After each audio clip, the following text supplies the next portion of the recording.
하나님의 말씀 보겠습니다. 누가복음 15장 25절에서 32절입니다.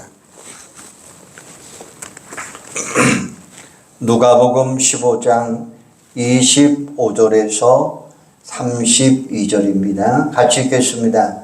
맏아들은 밭에 있다가 돌아와 집에 가까이 왔을 때에 풍악과 춤추는 소리를 듣고 한 종을 불러 이 무슨 일인가 물은데 대답하되 당신의 동생이 돌아왔음에 당신의 아버지가 건강한 그를 다시 맞아들이게 됨으로 인하여 살찐 송아지를 잡아다니다 하니 그가 노하여 들어가고자 하지 아니하거늘 아버지가 나와서 권한대 아버지께 대답하여 이르되 내가 여러 해 아버지를 섬겨 먹을 어김이 없거늘 내게는 염소 새끼라도 주어 나와 내 벗으로 즐기게 하신 일이 없더니 아버지의 살림을 창녀들과 함께 삼켜버린 이 아들이 돌아오매 이를 위하여 살찐 송아지를 잡으셨나이다. 아버지가 이르되 예 너는 항상 나와 함께 있으니 내 것이 다 내 것이로되 이 내 동생은 죽었다가 살아났으며 내가 잃었다가 얻었기로 우리가 즐거워하고 기뻐하는 것이 마땅하다 하니라. 아멘. 신문을 보면 사람을 잡는 광고를 자주 볼 수가 있습니다. 기업에서는 유능한 사원을 찾습니다. 학교에서는 실력을 갖춘 교수를 찾습니다. 때로는 실종된 가족을 찾는 경우도 있습니다. 특별히 자녀를 잃어버리는 부모는 생업을 포기하고 전국을 돌면서 찾아 나섭니다. 인간은 자신의 필요를 따라 무엇인가를 끊임없이 찾는다라고 이야기할 수 있어요. 성경은 인간을 찾으시는 하나님의 사랑을 발견할 수가 있습니다. 창세기 3장에 보면 하나님과의 약속을 어기고 범죄한 아담을 찾으시는 하나님을 아담아 내가 어디 있느냐. 이것은 하나님께서 인간에게 던지신 최초의 질문입니다. 죄를 짓고 두렵고 떨림으로 숨어있는 인간을 찾으시는 하나님. 선악과를 먹으면 반드시 죽겠다고 하셨지만 하나님은 아담을 심판하지 아니하시고 찾으셨습니다. 창세기 4장에서 사람을 찾으시는 하나님의 모습을 볼 수가 있습니다. 가인이 동생 아벨을 돌로 쳐 죽이는 끔찍한 살인 사건이 벌어집니다. 그때도 하나님은 가인을 찾아가서 내 아우 아벨이 어디 있느냐라고 묻습니다. 하나님은 살인자 가인을 처벌하시려고 죽은 아벨을 찾은 것이 아닙니다. 하나님은 살인자 가인을 찾아간 것은 그를 보호하시기 위해서였어요. 하나님은 계속해서 범죄한 인간을 찾아오십니다. 벌 주려고 찾아오는 것이 아니라 회복시키고 하나님과의 거룩한 친밀한 교제를 나누기 위해서 하나님은 찾아오셨다는 것입니다. 사람을 찾으시는 하나님의 애터는 몸부림의 결정은 바로 예수 그리스도를 이 땅에 보내시는 것입니다. 하나님은 사람을 찾는 것으로는 부족하기에 친히 육신의 몸을 입으시고 높고 높은 보좌에서 가장 낮고 낮은 이 땅으로 찾아오셨습니다. 하나님이 성육신하신 가장 큰 목적은 바로 잃어버린 영혼을 찾는 것이었습니다. 예수는 스스로 나는 잃어버리는 자를 찾아 구원하기 위하여 왔다라고 선포하셨습니다. 예수는 12 제자를 찾아가셔서 부르셨습니다. 남편을 5번이나 바꾼 수가성 여인도 찾아가셨습니다. 목자를 잃은 양과 같이 방황하는 무리들도 찾아가셨습니다. 당시 사람들이 멸시하던 세리, 창기, 고아, 홀로 있는 여인을 찾아가셨습니다. 마침내 자기를 부인하고 저주하며 도망쳤던 제자들까지도 예수님은 찾아가셨습니다. 후에 사울과 같이 믿는 자를 핍박하고 죽이던 사울까지도 찾아가셔서 그를 새롭게 만드셨습니다. 그래서 하나님은 지금도 사람을 찾고 계십니다. 그리고 우리에게 이 사람 찾는 일을 맡기셨습니다. 너희는 이스라엘 집에 잃어버린 양에게로 가라라고 명하고 계십니다. 우리를 향하여 세상에 나가 죄에 신음하는 영혼들을 찾으라고 우리 주님은 명령하십니다. 오늘 본문에도 사람을 찾으시는 하나님 아버지의 놀라우신 사랑을 발견할 수가 있어요. 우리가 읽은 누가복음 15장에는 세 가지 유명한 비유가 나옵니다.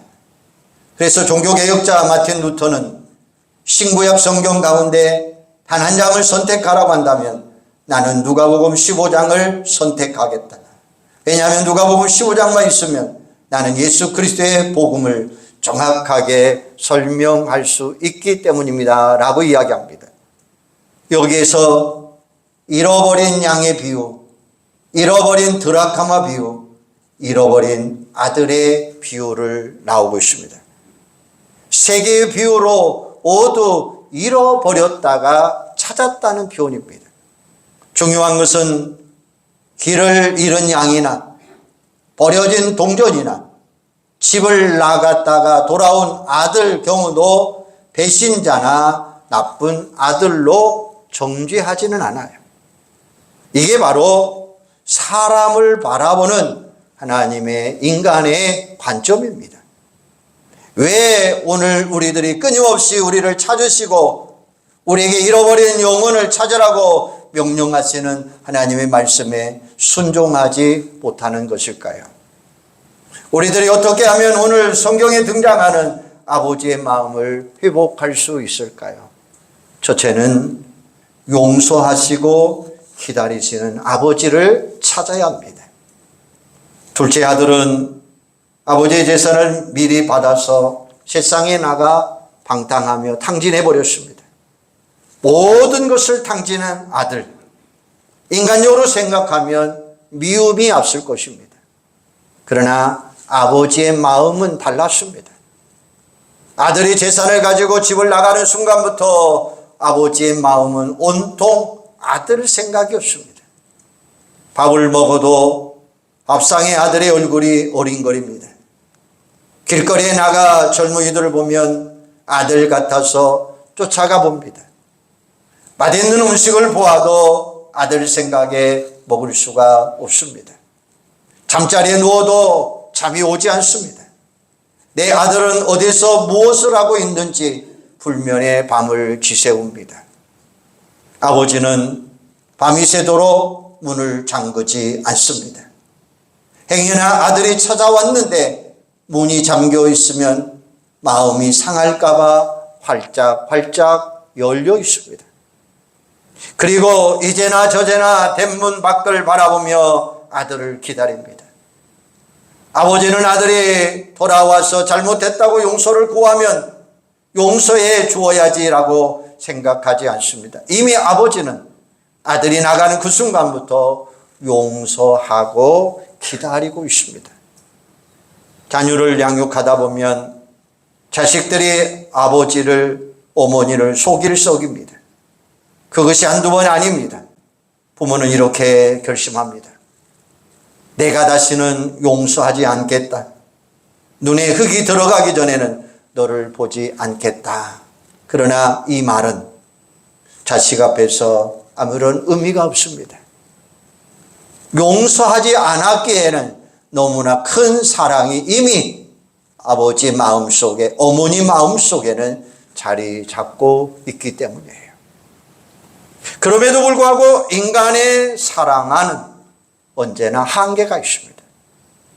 인간적인 사랑은 언제나 불완전합니다.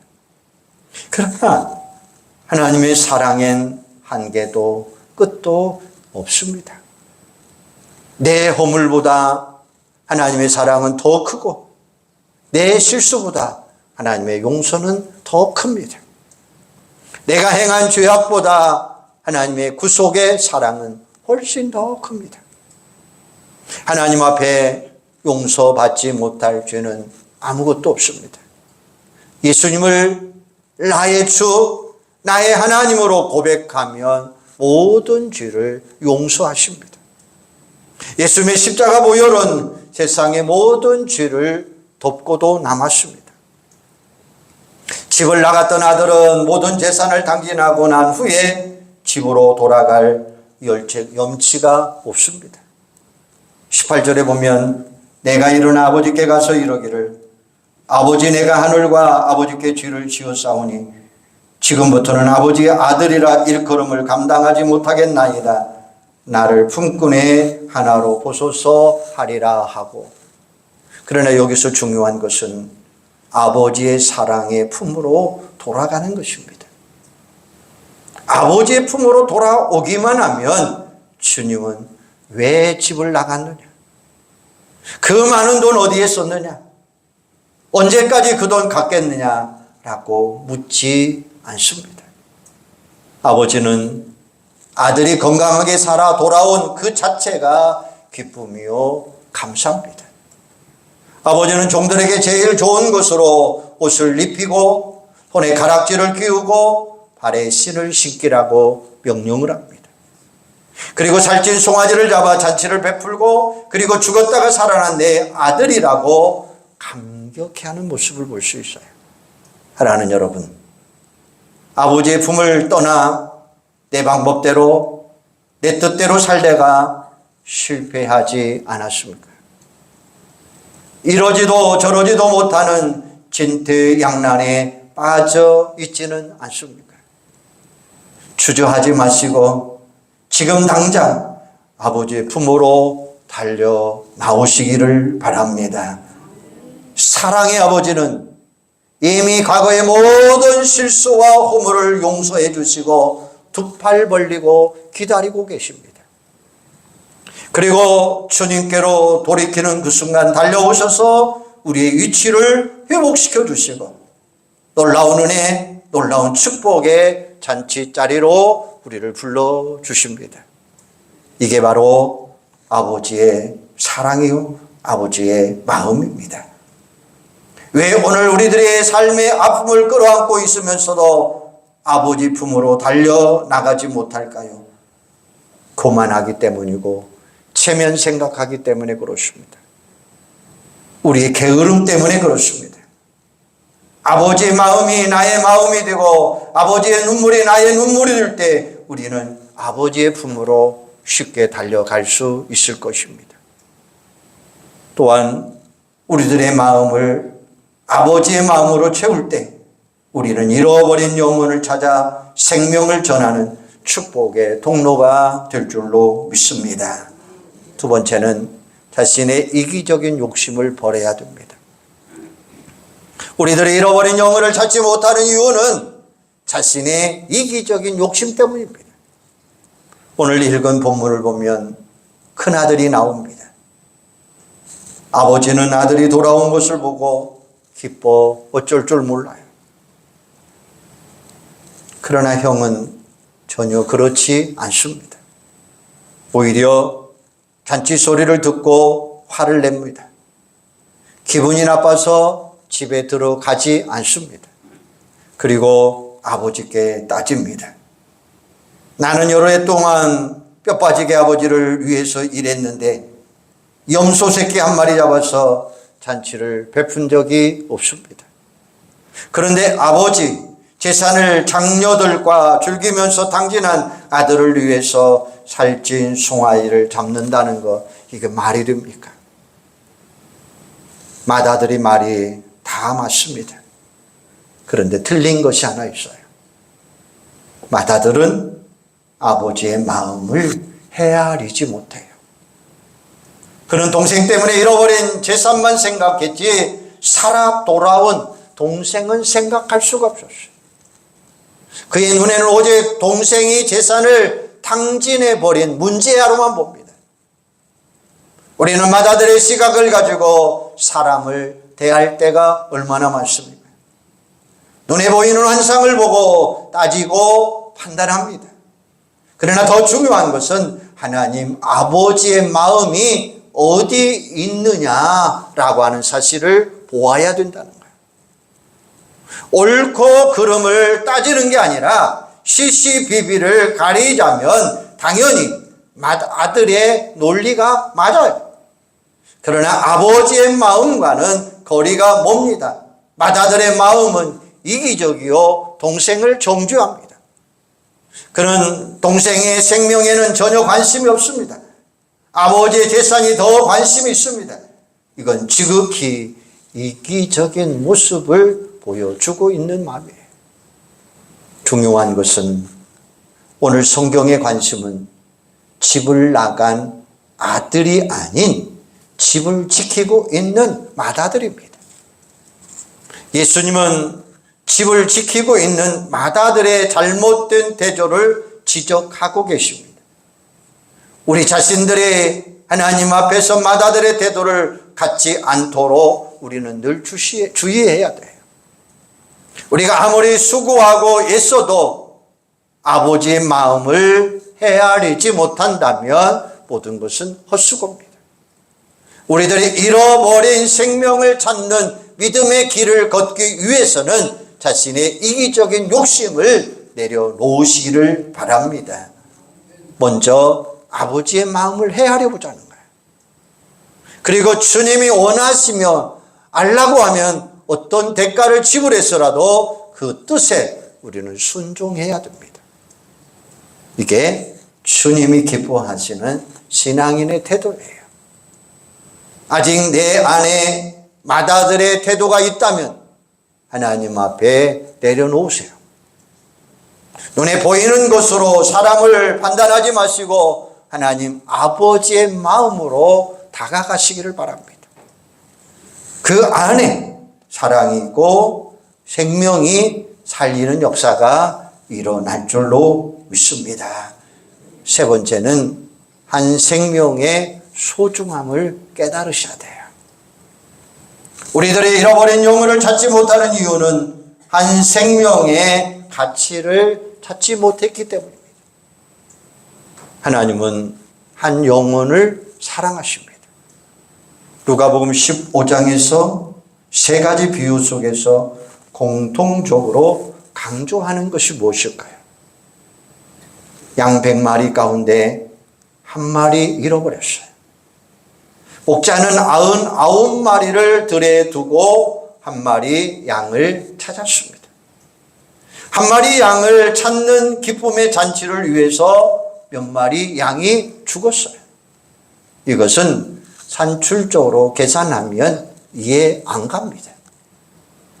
잃어버린 한 드라크마를 찾고 잔치를 베풀면 훨씬 더 많은 돈이 들어갑니다. 그런데도 왜 주님은 잃어버린 엉터리 계산을 하실까요? 그것은 한 영혼이 어떤 대가를 지불해서라도 찾아내야 된다는 가치를 이야기하고 있는 겁니다. 미국의 영화 가운데 라이언 일병 구하기라고 하는 영화가 있습니다. 그 영화에 보면 작전 수행 중에 라이언 일병이 포로로 잡혀갑니다. 그런데 그 한 명을 구출하기 위해서 작전에 나섰다가 6명의 다른 미군들이 죽어가요. 왜 이 엉터리 작전을 펼쳤을까요? 어떤 대가를 지불해서라도 사지에서 떨고 있는 미군은 반드시 구출해야 된다는 의지를 보여주고 있습니다. 한 생명이 천하보다도 귀하다는 거죠. 따라서 생명을 살리기 위해서는 어떤 대가도 계산으로 통하지 않는다는 거예요. 이것은 이익을 따지는 것이 아니라 오직 생명 그 자체가 더 소중하다라는 말씀입니다. 우리 한 사람 한 사람이 얼마나 귀한지 예수는 자기 생명과 우리 자신을 맞바꾸셨습니다. 예수님의 피로 산 양이 우리 한 사람 한 사람입니다. 하나님은 우리 인간을 사랑하셨는데 온 천하에 사랑할 대상이라고 나 하나밖에 없는 것처럼 우리 주님은 나를 사랑하셨어요. 이게 하나님 사랑입니다. 그러므로 우리는 이 엄청난 하나님의 사랑을 하늘 두루마리 삼고 바다를 먹물로 삼아도 라고 하는 표현을 하며 노래합니다. 우리는 이제 어떤 태도를 가지고 인생을 살아가야 될까요? 한 생명을 위해 달리는 앰뷸런스 같은 심정으로 달려가는 여러분들이 되시기를 바랍니다. 이게 주님의 마음이고 이게 주님의 사랑의 가슴앓이라는 거예요. 엔도 슈사코의 단편 소설인 바다와 독약이라고 하는 내용이 있습니다. 2차 대기대전 당시 일본군 후방 기지 병원에 노데라고 하는 의사가 있었습니다. 그는 미군 포로들의 인체를 실험하는 일을 맡고 있었습니다. 그는 사람이 오장육부 중 얼마를 잘라내면, 즉 허파 얼마를 제거했을 때 얼마 동안 살 수 있을까? 간에 얼마를 남겼을 때 얼마나 살 수 있을까? 하는 잔인한 실험을 매일매일 계속하는 것이었어요. 그러나 어느 날 노데는 미쳐버리고 말았습니다. 양심의 가책 때문에 미치는 것이 아니라 오히려 반대로 이토록 끔찍한 실험을 매일매일 반복하는 가운데 양심의 고통을 잃어버려가고 거기서 오히려 쾌감과 재미를 느끼고 있는 자신의 모습을 보고 미쳐버렸다는 것입니다. 그의 절규는 내 양심의 고통을 돌려주세요. 작가는 현대인들의 무관심의 질병에 책망하고 있습니다. 한편 생명의 소중함을 망각한 인간의 잔인함을 고발하고 있습니다. 문제는 우리 일상생활에서도 우리 신앙생활에도 엔도 슈사코의 독약, 즉 무관심의 독약, 영혼의 소중함을 잃어버리고 살아가는 독약이 있을 수 있다고 하는 사실이죠. 신앙생활에서 정말 중요한 것을 잃어버리고 껍데기만 붙들고 살아갈 수 있다는 것입니다. 사랑의 반대말이 뭘까요? 저는 미움이 아니라 무관심이라고 보고 싶습니다. 내 곁에서 영원히 죽어가고 있는데 아무런 관심도 없고 내 교회에서 진행하고 있는 사역에 대해서 관심이 없는 이것이 질병이라는 것입니다. 우리들이 예수를 믿는 자들로서 가장 소중한 일이 무엇일까요? 그것은 찾는 것입니다. 그리고 하나님의 가족을 사랑하는 것입니다. 사랑하는 여러분, 여러분은 지금 무엇을 찾고 계십니까? 적어도 우리들이 예수 믿는 자라면 잃어버린 영혼을 찾는 일에 최우선이 되어야 될 줄로 믿습니다. 최고의 섬김, 바로 그것은 한 생명을 살리는 일입니다. 최고의 사랑은 바로 죽어가는 한 영혼을 찾아 생명길로 인도하는 일입니다. 잃어버린 영혼, 방황하고 있는 영혼을 찾아가는 것, 이게 가장 소중한 일이 될 줄로 믿습니다. 영국 어느 대학에서 채플 시간에 일어난 이야기입니다. 목사님이 오셔서 열정적으로 설교합니다. 그런데 예나 지금이나 대학교 채플 시간은 의무적으로 가서 앉아야 되는 경우가 많이 있습니다. 진지하게 설교를 듣는 학생도 있습니다. 그러나 절반은 떠들고 잡담하고 절반은 졸고 있습니다. 그러나 이에 아랑곳하지 아니하고 목사님은 열심히 설교를 합니다. 설교를 마치고 이제 예수를 영접하고 예수를 위해 헌신하기로 작정하는 사람 앞으로 나오라라고 이야기합니다. 몇몇 학생들이 장난을 칩니다. 깊이 잠들어 있던 친구를 깨웁니다. 야, 아무개야, 목사님이 너 나오래 라고 하다가 깨어서 언뜻결에 앞에까지 나가게 되었습니다. 그래서 목사님의 기도를 받고 예수 믿기 시작한 사람이 스탠리 존슨이라는 사람이 있습니다. 그는 전설적인 인도 선교사의 기도의 사람입니다. 졸다가 일어나 친구들의 장난에 의해서 앞으로 나갔지만 성령님이 그 마음을 사로잡을 때에 위대한 하나님의 사람이 되었습니다. 하나님은 지금 이 순간에도 어떤 방법으로 어떻게 역사할지 아무도 모릅니다. 그래서 우리는 때를 따라 어떤지 못 어떤지 심차게 증거하는 자가 되어야 될 줄로 믿습니다. 하나님 앞에서 정의를 구하는 한 사람이 한 도시를 구원할 수 있습니다. 한 사람의 구원은 이처럼 중요합니다. 그 자신은 물론이고 이 사회, 이 민족을 살리는 위대한 일꾼이 될 수 있습니다. 그 사람이 바로 내가 되어야 된다는 거예요. 임금님이 보공에게 순금 왕관을 하나 만들도록 명령을 합니다. 그런데 임금님이 이것이 순금인지 아닌지 궁금했어요. 그래서 수학자 아르키미데스에게 부탁을 합니다. 아르키미데스가 아무리 연구를 해도 순금인지 아닌지 발견할 수가 없어요. 어느 날 너무나 머리가 아파서 공중 목욕탕에 갑니다. 마침 아무도 없는 목욕탕에서 물이 흘러 넘칩니다. 풍덩 몸을 던졌습니다. 물이 출렁하고 넘쳤습니다. 이때 그 머리를 스치고 지나가는 하나의 생각이 떠올랐어요. 야, 물이 흘러 넘친 만큼 부피가 되었구나. 그만큼 무게가 가벼웠구나. 그래서 아르키미데스는 유레카를 외치며 옷을 입은 것도 잃어버리고 길거리를 뛰쳐나갔다는 거예요. 주님은 잃어버린 한 마리 양, 한 드라크마가 잃었다가 다시 찾는 아들을 보고 유레카라고 외치고 있다는 거예요. 이게 바로 우리를 향하신 주님의 사랑의 마음입니다. 주님은 오늘 우리를 향하여서 잃어버린 영혼 찾기를 원하고 계십니다. 그 영혼과 함께 잔치를 베풀고 기쁨 나누기를 원하고 계십니다.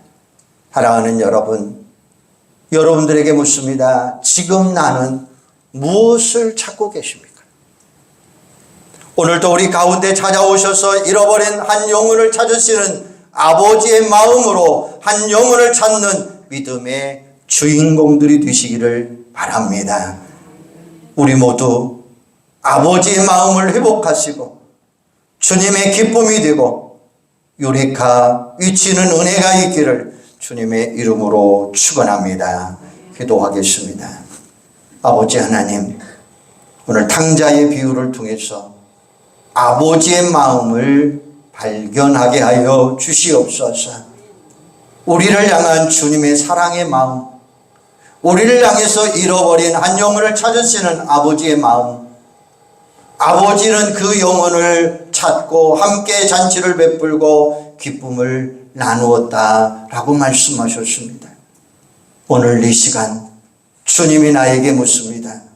너는 지금 무엇을 찾고 있느냐? 오늘 우리 가운데 찾아오셔서 잃어버린 한 영혼을 찾으시는 아버지의 마음으로 한 영혼을 찾는 믿음의 사람들이 다 되도록 주님 역사하여 주시옵소서. 그래서 아버지의 마음을 회복하고 주님의 기쁨이 되게 하여 주시고 은혜 안에 거하는 귀한 자들로 주님 역사하여 주시옵소서. 예수님의 이름으로 기도하옵나이다. 아멘.